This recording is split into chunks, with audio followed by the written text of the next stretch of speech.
Alice Vernet, le ventre de la fée.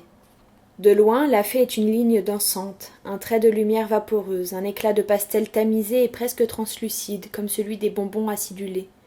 De près, elle a une chair pulpeuse et claire de pétales. On la regarde, on ne peut détacher les yeux de ce point de couleur. Dans la surprise qu'elle crée, on reste un moment silencieux. L'impression vient peut-être de sa silhouette fine qu'elle enveloppe dans des voiles, ou bien des couleurs qu'elle choisit pour cet habillement, ou alors, avec plus de mystère, d'une sorte de grâce qu'elle met en tout, on ne sait.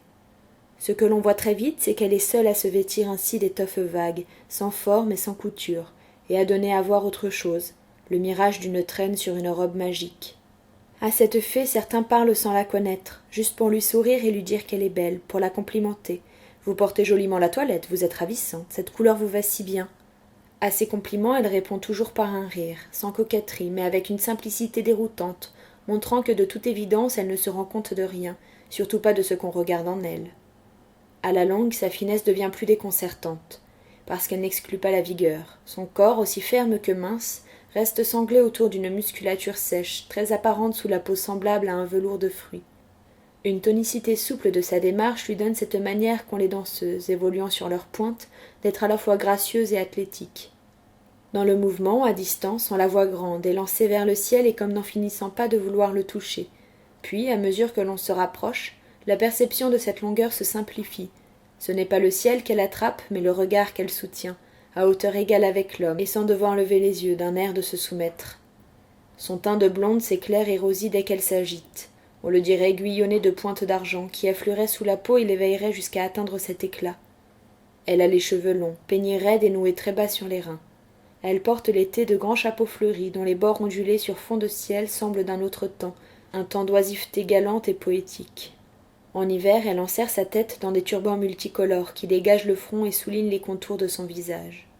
À ses seules coiffures, on la remarquerait déjà, à son port de tête qui en est modifié, peut-être un peu hautain, en tout cas très droit, le menton saillant vers l'avant, le regard toujours au-dessus de l'horizontale. On dit c'est une fée, un rêve doux, pour dire qu'on ne lui prête plus rien de semblable aux autres. Tout ce qu'elle fait, tout ce qu'elle dit, tout ce qu'elle porte suscite l'acquiescement. Elle est charmeuse et d'un sourire détourne la critique. Elle se fait aimer chaque jour comme au premier instant de l'amour, celui de l'aveuglement, celui du miracle où les reproches restent des secrets invraisemblables. La fée prolonge la douceur. Sur elle, le regard se brouille, s'adoucit dans des indulgences. Autour d'elle, les choses sont transformées. Le sortilège est puissant. Son lit est pur et blanc comme son teint. On leur prête la même virginité et l'on ne peut l'imaginer qu'y dormant seule. Le matin, déjà pimpante, pieds nus dans une longue chemise de nuit blanche, elle s'assoit devant une petite coiffeuse. Elle ouvre ses volets d'un large geste. Elle commence une journée et paraît contente. À tout instant d'ailleurs, elle s'enchante de ce qui lui vient, car elle a ce don d'être joyeuse et satisfaite, d'une nature à rire sans même faire de bruit. À l'instant, la fée s'éveille.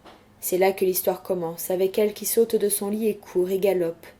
Dans la transparence des jupes battantes, ses longues jambes tracent leur galbe plus opaque. On les distingue à peine, elles se hâtent, on les distingue à peine et pourtant on y pense, à ces jambes de fée parcourant avec grâce la terre cruelle, avant de s'y allonger, un jour lointain après les caresses et les douleurs. Mais elle court, la jolie fée, on la regarde, on l'admire et cette vitalité en elle. On oublie, on en est au début de sa vie heureuse.